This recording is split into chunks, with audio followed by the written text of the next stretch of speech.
Әйеліңіз үшін 10 отжимания істеп берсеңіз, Shawarma Food'тан сыйлығымыз бар. 100 жасаймын ба? 100 жасай аласыз ба? 100 жасаймын. Жасай аласыз ба? Болды ендеше. Қанша уақыт болды жүріп жатқандарыңызға? 1,5 жыл. 1,5 жыл. Қашан той?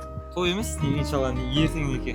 Неке ме? Ертең? Ертең. О, достар! Жақынса қолым шаршаңыз жасайын да. Давай кеттік, көреміз. 1, 2, 3, 40 болды, жетеді. Қай жақтың жігітісің? Shawarma Food білесіз қой, Е? 10.000 теңгеге сертификат екеулеріңізге.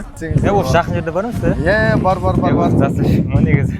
Айына қанша табасың? Күніне 15-20 мың теңге. О, жақсы. Ертең неке қидырасыздар, Е? Тақия образ деген енді нағыз қазақ болып тұр. Тіркелгенсіз ба?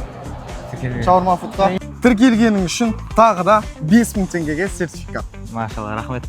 Достар, сіздерді тіркеліп қойыңыздар, сіздерді алдарыңыздан шығып қуантатын боламыз. Қай жылғысың? 2006. 2006. Сіз ше?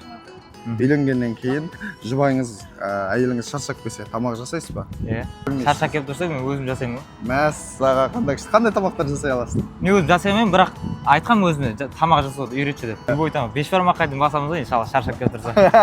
Міне, нағыз жігіт. Тойда тортты бірінші кімге бересіз?